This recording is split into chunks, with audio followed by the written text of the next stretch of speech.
Hey there, Detroit sports fanatics. I'm Taylor Phillips, and welcome to Taylor's Detroit Sports episode 62 on Spreaker. You can find this and all other episodes of Taylor's Detroit Sports on Spreaker on iHeartRadio. Add me on Facebook, Taylor Phillips, facebook.com/Phil1DT, PHILL, the number 1 DT. Like my Facebook page, Taylor Phillips' Detroit Sports page. Join my Facebook group, Taylor Phillips' Detroit Sports Group. And follow me on Twitter at DT, the number 2, Phillips with 2 L's. DT2 Phillips.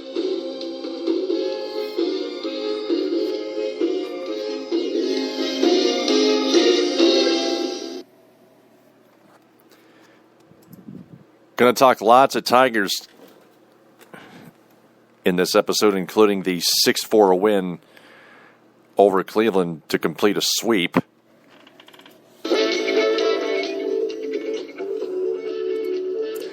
And Alex Avila leaving the game with lightheadedness.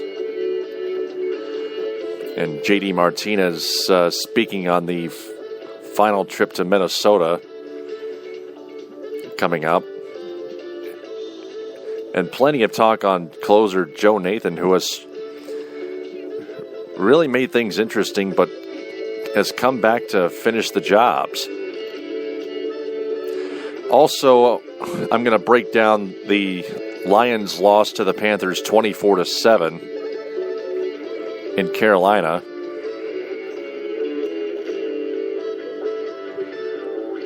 And the entire matchup that went down.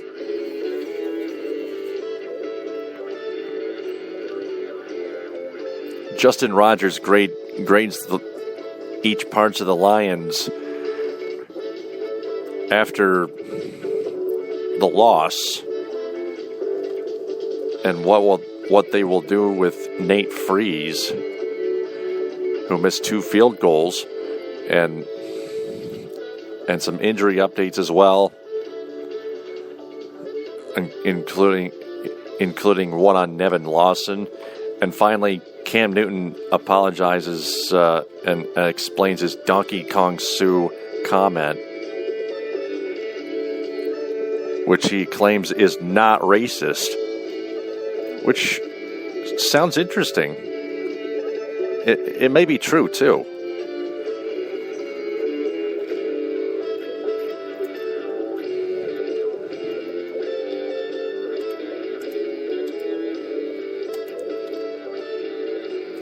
First off, the Tigers winning 6-4. Ian Kinsler hit a game-winning home run, a game-winning 2-run home run in the bottom of the 7th inning that put the Tigers up 4-3.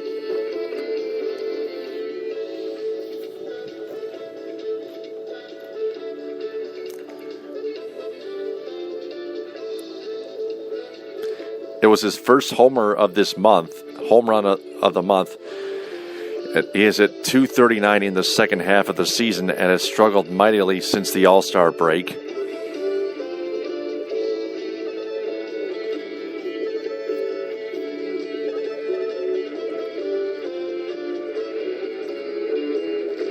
Tigers have now won 6 out of their last 7 and 15 of 22 to extend their lead in the AL Central in the American League Central Division to a game and a half after the second-place Kansas City Royals lost to the Boston Red Sox 8-4 less than an hour after the Tigers game ended.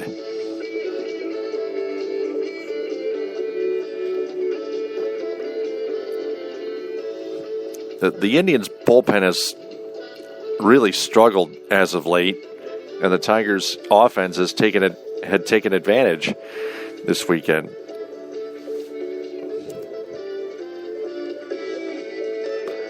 J.D. Martinez opened the scoring with a solo blast to dead center, making it 1-0 in the 4th inning in favor of the Tigers. is 22nd on the year.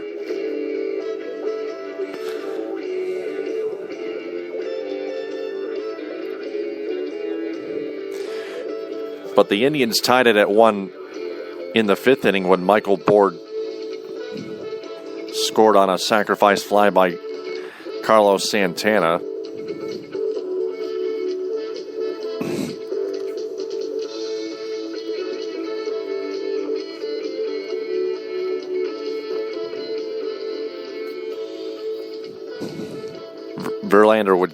Justin Verlander, who started this game, would get out of the jam with the go-ahead run on third base in that inning by getting Jason Kipnis to pop out in foul territory in a 12-pitch at bat.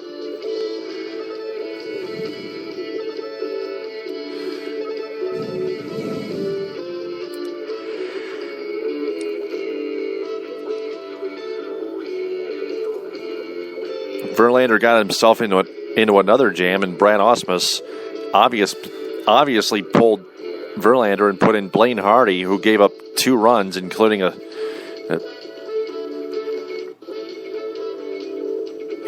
RBI single by Jose Ramirez.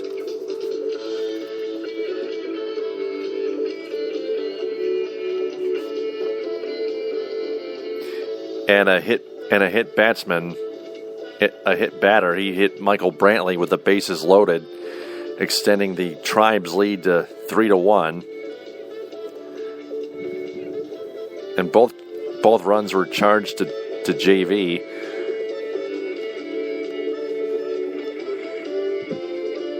Blaine Hardy entered Sunday having allowed just one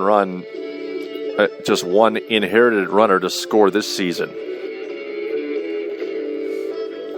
But the Tigers would come back on courtesy of J.D. Martinez again, who hit an RBI single in that 6th inning. With nobody out, the Tigers would fail to score on another scoring chance that would have at least tied the game, with runners on 2nd and 3rd and nobody out.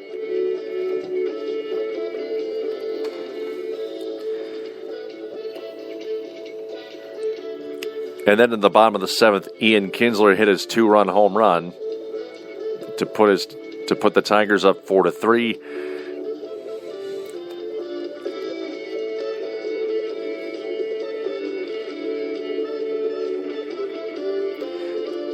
And then the Tigers would add two more runs in the 8th inning, one of them on a wild pitch, scoring Don Kelly from 3rd, courtesy of C.C. Lee on the mound, while as he tried to intentionally walk Ian Kinsler, their second baseman.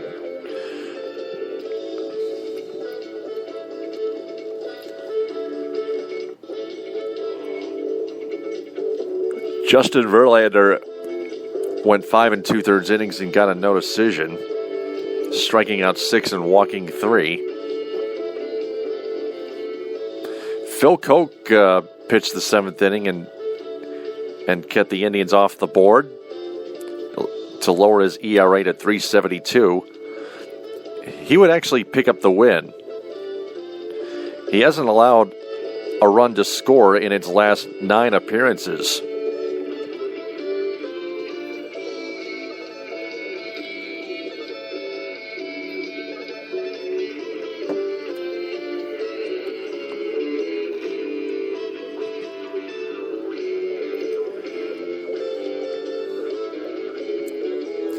But in the 9th inning, Joe Nathan got himself into trouble again. A leadoff single by Brantley and an RBI double with nobody out by Carlos Santana made it 6-4.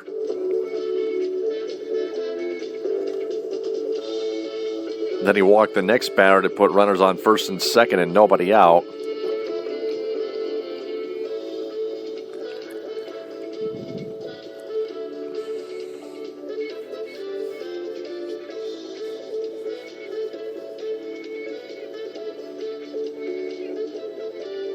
But then Joe Nathan would induce a ground ball double play facing Jan Gomes, who hit into a 5-4-3 double play.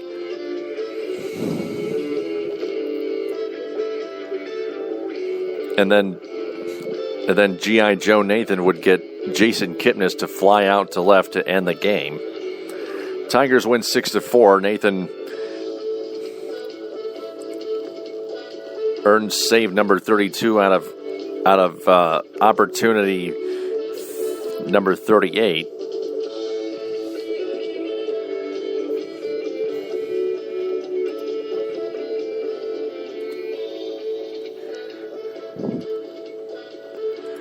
Alex Avila left the game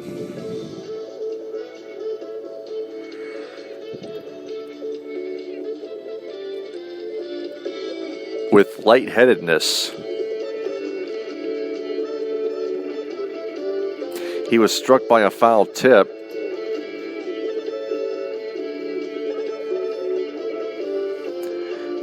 On the mask, off the mask earlier in that game. Brian Holiday finished the game behind the plate. I don't know why they're using Holiday instead of James McCann as a backup. James McCann has done way better in Toledo than Holiday has in the majors. And I'm not making light of it either, and I shouldn't. Nobody should. Brian Holiday is horrible. James McCann is a great rookie. A great call-up from the AAA affiliated Toledo Mud Hens.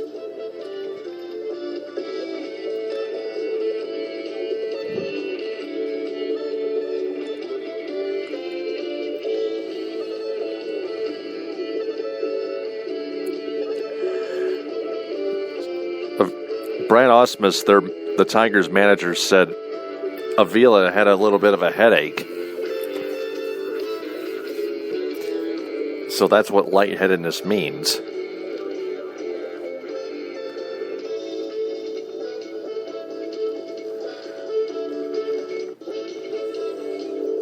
Avila struck out on 3 pitches in his final at bat.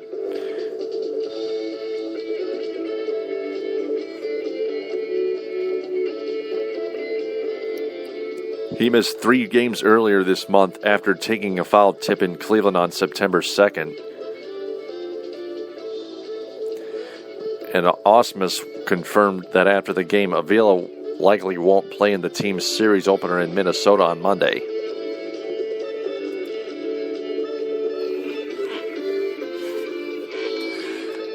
Speaking of which, speaking of the matchup in Minnesota,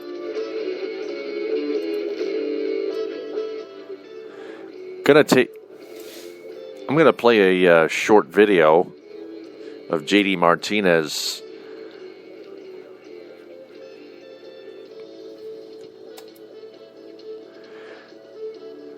saying that the Tigers and Twins series is a huge series.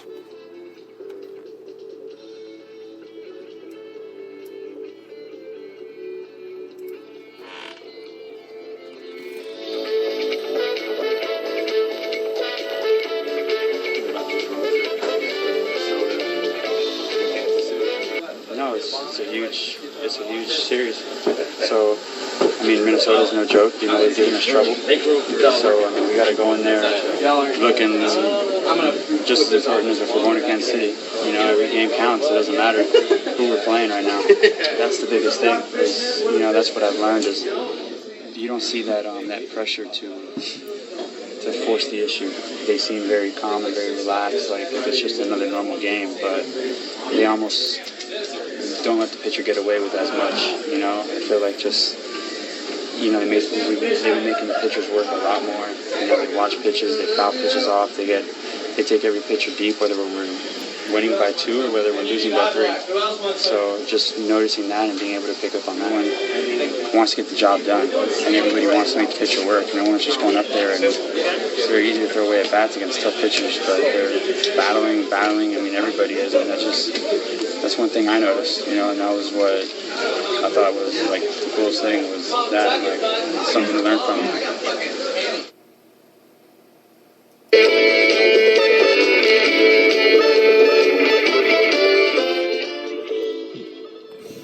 JD Martinez, ladies and gentlemen.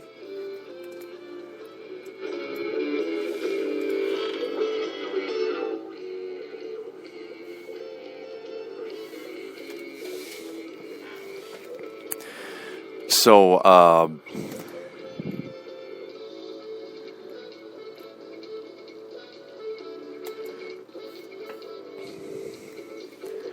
the Tigers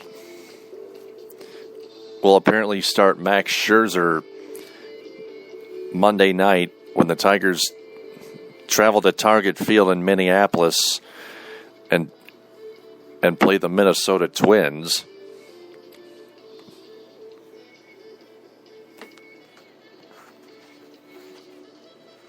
Zombie Hit FM comments, hey.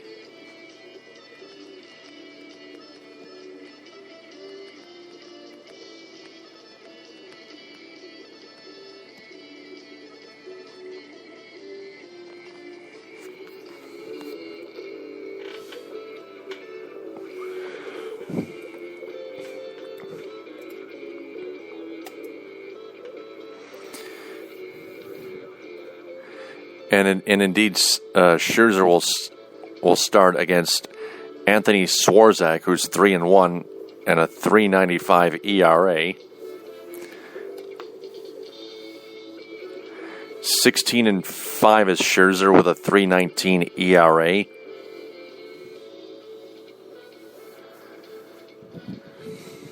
Just found an article about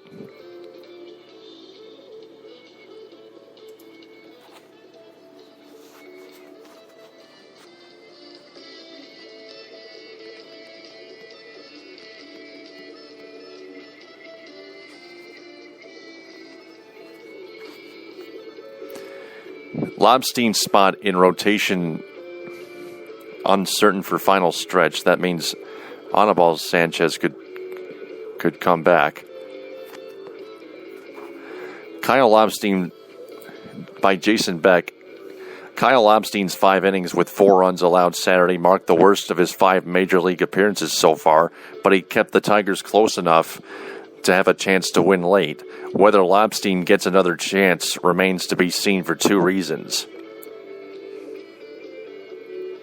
If the Tigers' rotation stays in order, Lobstein's next turn in the rotation would come next Friday in Kansas City to open Detroit's final American League Central Showdown. American League Central Showdown with the Royals. With the Tigers off Thursday, however, they have the option of skipping Lobstein and moving the rest of their starters up a day. Skipping Lobstein would put Justin Verlander, Max Scherzer, and Rick Porcello in line to face the Royals next weekend. Of course, it would also deny the veteran starters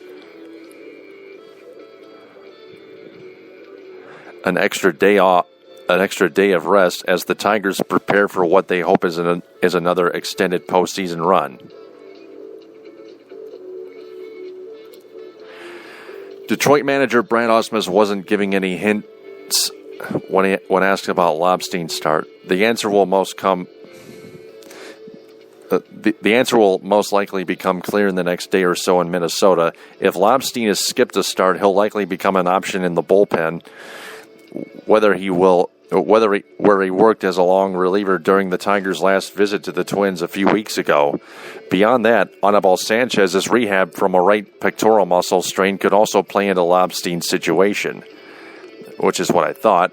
Sanchez threw long toss again on Sunday.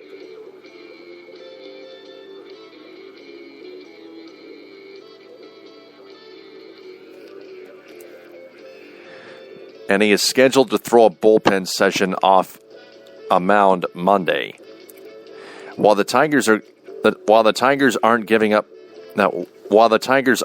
an official timetable saying everything hinges on how Sanchez feels, Sanchez has been increasingly upbeat about how he feels. If all goes well, Sanchez could face hitters later in the week and put himself in line to rejoin the rotation for the final week of the regular season. The Tigers don't need a fifth starter until next Tuesday against the White Sox at Comerica Park. From Chicago, Chicago White Sox.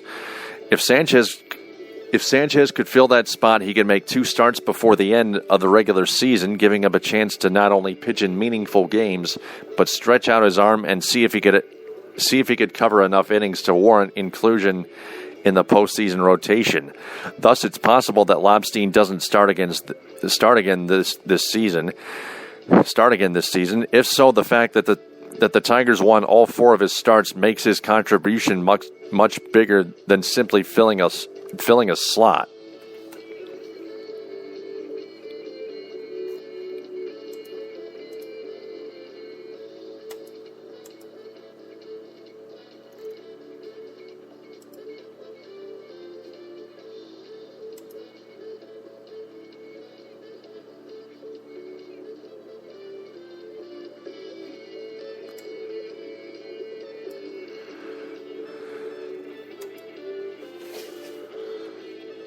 So I'm going to tweet that and then post that on Facebook.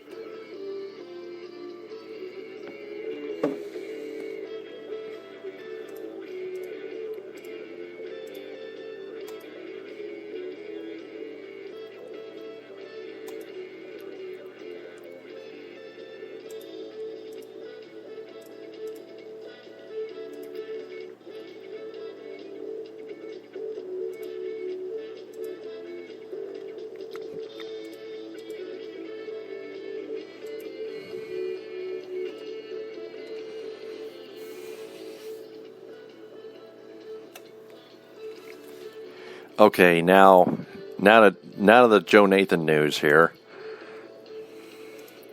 The closer talks about his drop in velocity and says he's not worried about that in this next video.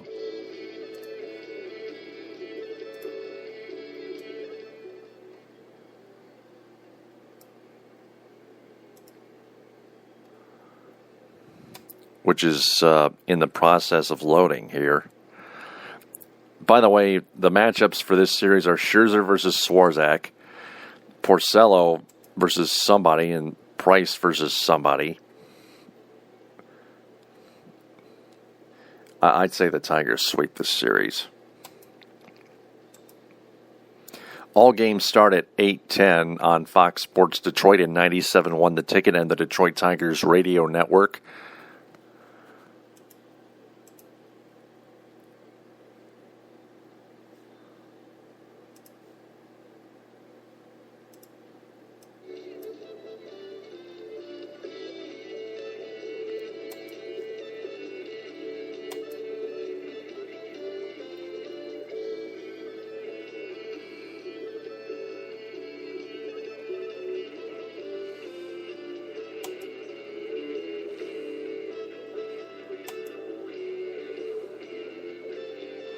And it's not loading somehow.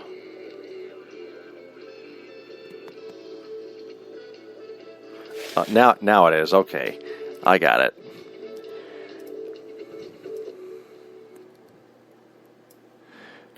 Now here's Joe Nathan.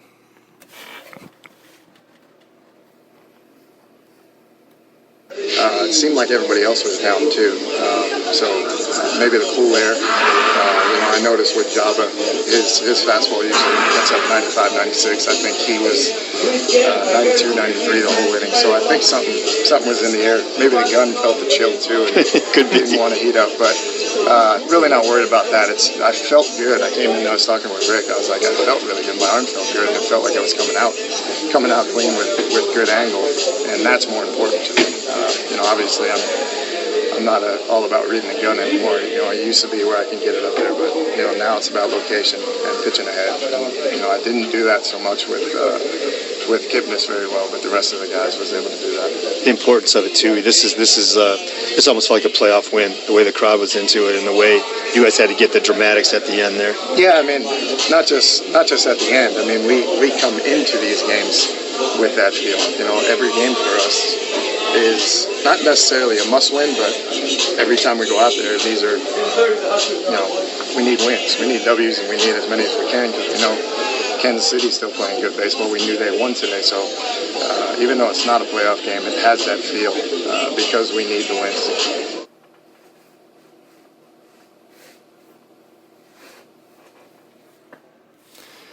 Well, see, Joe, if you put your velocity and your location together,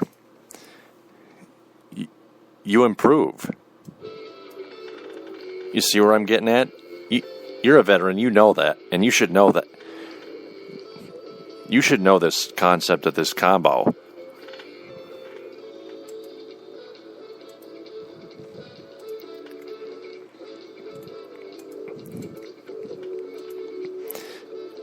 This next analysis article written by James Schmell on MLive.com is written like this. Tigers manager Brian Ausmus doesn't care how his closer Joe Nathan gets his saves, just as long as Nathan actually gets the save. That's a problem, actually. See, you want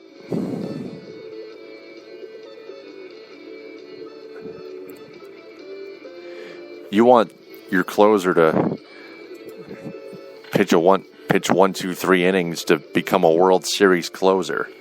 But despite putting another scare into the home crowd Saturday night, Nathan nailed down another big save. And this one might have been the biggest season for the Tigers. Carrying a 5-4 lead over the Indians in the 9th inning Saturday, Nathan once again put himself in jeopardy of spoiling Tigers' late-inning heroics when he put the potential game-winning run on base, game-tying run, actually, on base after issuing a leadoff walk to Cleveland's Jason Kipnis. Kipnis then put himself in scoring position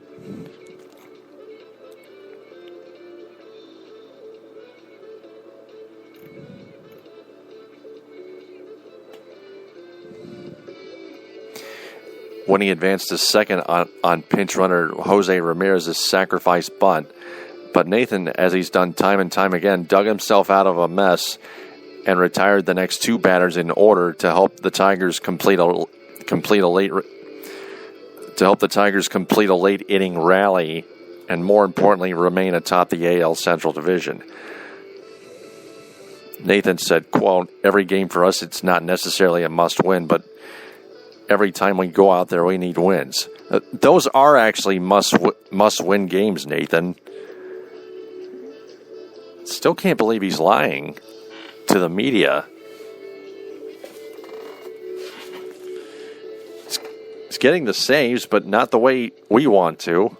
And he keeps lying to the media.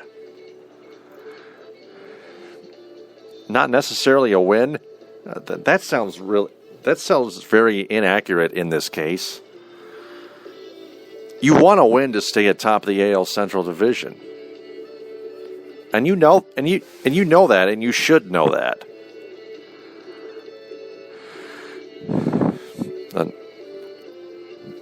Joe Nathan did say, quote,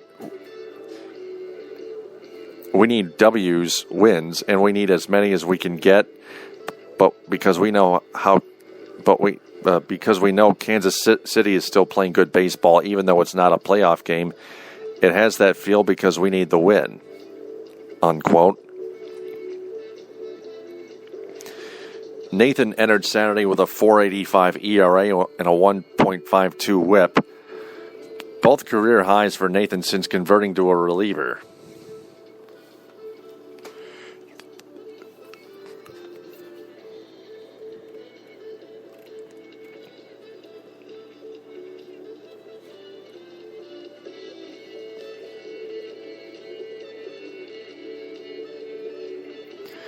See, on Saturday's game, David Murphy almost tied it at 5, but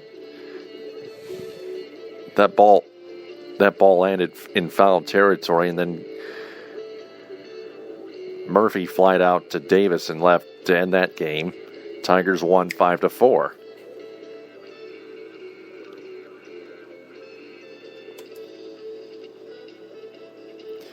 Now to the Lions. They lose to the Panthers 24-7 in Carolina. The Lions quarterback Matthew Stafford went 70 passes before throwing his first interception of the season. And that's the longest Stafford has ever gone without a pick to start the season. A sign that perhaps Jim Caldwell's teachings are taking hold. But Stafford chose a pretty bad time to make his first mistake. It came Sunday in what would become a 24-7 Detroit loss at Carolina. Stafford forced a ball to Calvin Johnson despite double coverage, and it had it tipped into the hands of defender Melvin White for an interception. The Panthers marched the other way for another touchdown. Suddenly, instead of facing a 13-7 deficit with 10 minutes to play, Detroit trailed 20-7. The Lions did, and that was too much.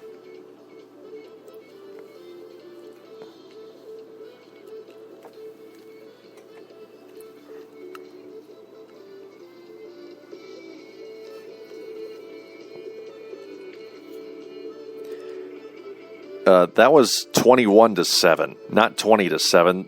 They scored a 2-point conversion, you idiot, Kyle Meinke. Some of those details are way off.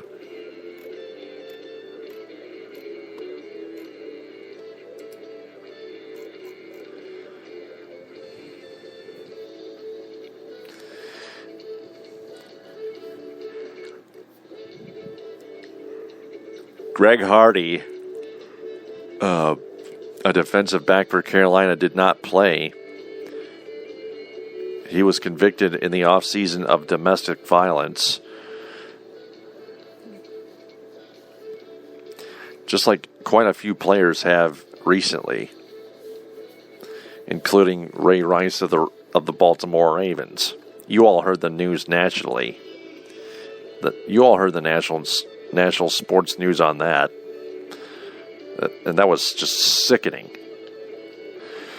Lions outgained the Panthers 126-15 in yards in the first quarter. Yet the game remained scoreless due to a slew of mistakes. Joik Bell lost a fumble and nearly another, and place kicker Nate Freese missed on two 49-yard field goal attempts, which made it 3 out of 5 this season. 3 misses out of 5 attempts this season. And that's why Nate Freese should be gone. The Lions had 194 yards of offense in the first half, but didn't score until Jed Collins' 1-yard touchdown catch in the third quarter. That gave the Lions a 7-6 lead, but it would prove to be their only lead, and that touchdown would prove to be their only score of the game. Starting Lions nickelback Nevin Lawson, playing for the injured Bill Bentley, also succumbed to injury in the third quarter.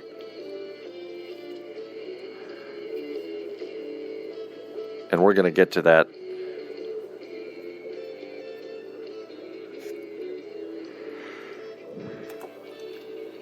pretty soon.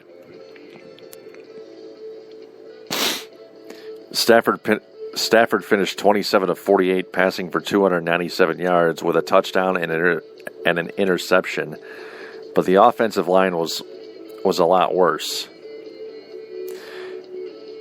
He was under duress throughout the whole game, and especially in the fourth quarter.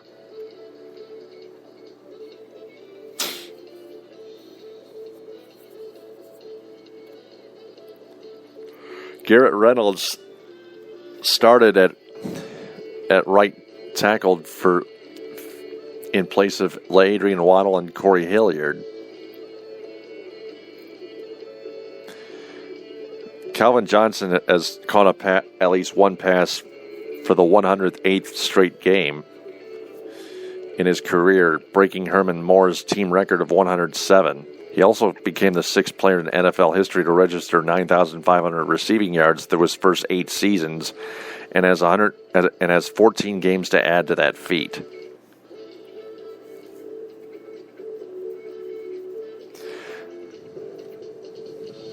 Darius Slade, Nick Fairley, and Golden Tate left with injury scares before returning to the game.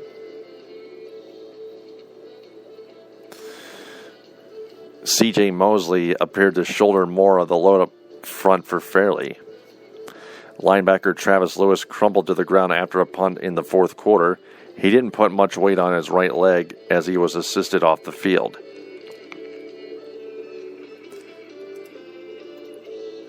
Grading the Lions.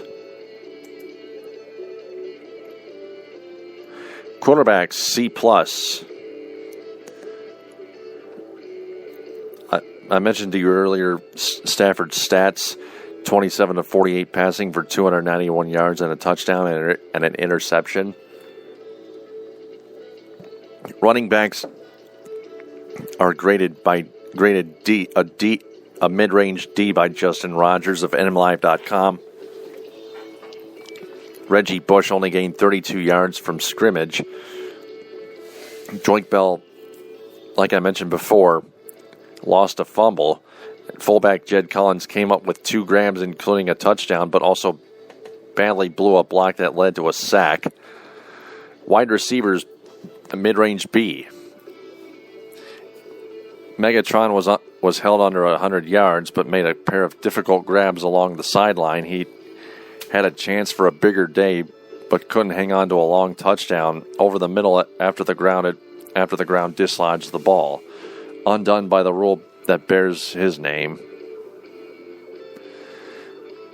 Golden Tate caught 4 receptions in the first quarter, but since then, nothing. Adding just 1 more catch in the closing seconds of the contest.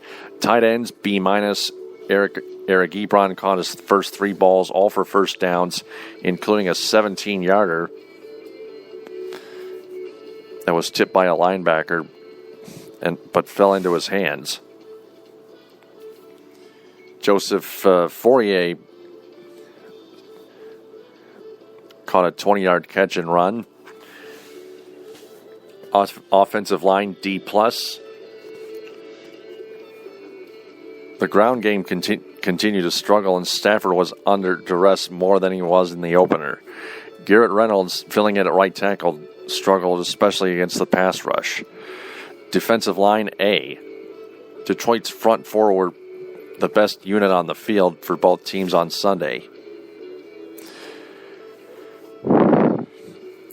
The group set up residence in the Panthers' backfield, sacking Cam Newton 3 times and hitting him 3 others. Sue and Fairley added 3 tackles,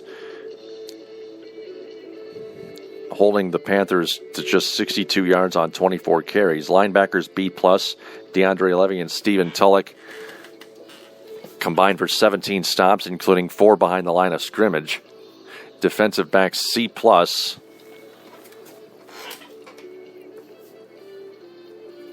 Rasheem Mathis and Darius Slay both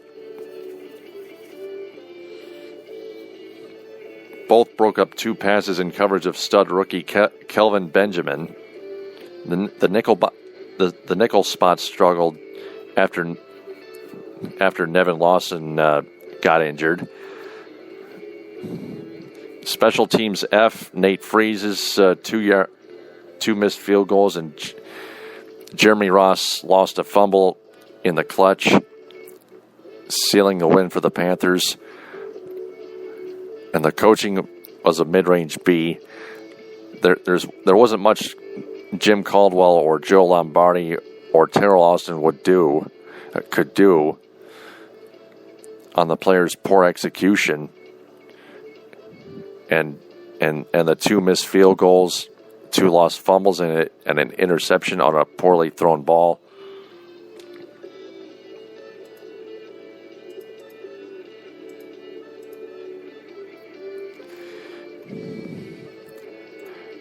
The Lions will explore all options after kicker Nate Freese missed his 2 field goals.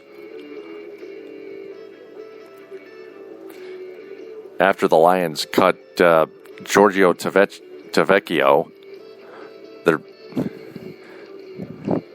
3 available, actually. Jay Feely, Alex Henry, Rob Baronis, Ryan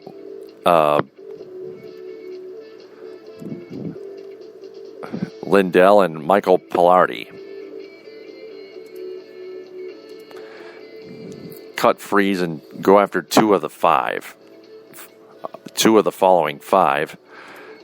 Cam Newton apologizes and explains his Donkey Kong Sue comment about Ndamukong Suh. It was he meant it jokingly, and the name's origin actually comes from playing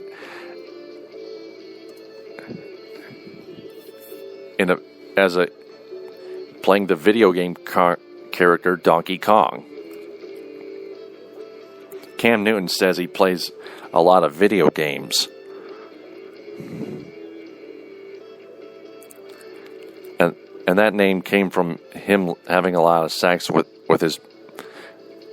from Newton having a lot of sacks with his brother. He said it was not meant to be anything derogatory toward Ndamukong. He respects him as a person, and if anything, I was saying it as a compliment of him wreaking havoc. He said he should have called him Wreck-It Ralph, just out of his respect for Ndamukong, for Sue. It won't happen again. Poor judgment of words. Well, that's very well said there, Cam Newton. I'm glad you cleaned it all up. Thank you very much. It's sad in this day and age we still bring up racism. Newton said that was not my initial reason. Now, that's more important. So that's going to do it for Taylor's Detroit Sports Episode 62. Episode 63 after Tigers and Twins at 8:10. TTFN, ta-ta for now.